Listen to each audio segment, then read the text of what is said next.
Hi friends. నేను DVR. ఈరోజు మనం తెలంగాణ ప్రభుత్వం అందించేటువంటి రైతు భరోసా రెండవ విడతకు సంబంధించినటువంటి డీటెయిల్స్ చూద్దాం. రైతు భరోసా మొదటి విడతకు సంబంధించినటువంటి నిధులను గత నెల తెలంగాణ ప్రభుత్వం విడుదల చేయడం జరిగింది.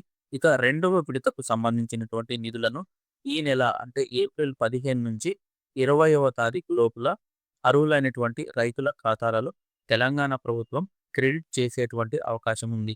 అదేవిధంగా రాష్ట్ర వ్యాప్తంగా రైతు భరోసా కోసం కొత్తగా 62,000 మంది రైతులు అప్లై చేసుకోవటం జరిగింది.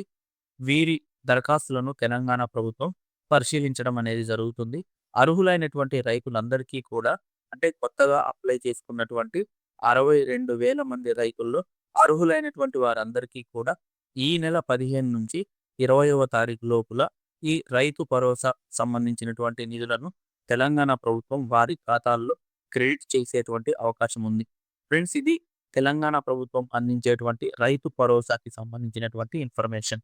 ఈ వీడియో అనేది నచ్చినట్లయితే ఒక లైక్ చేసి షేర్ చేయండి. ఇలాంటి మరిన్ని వీడియోస్ కోసం మా ఛానల్‌ను సబ్స్క్రైబ్ చేయండి.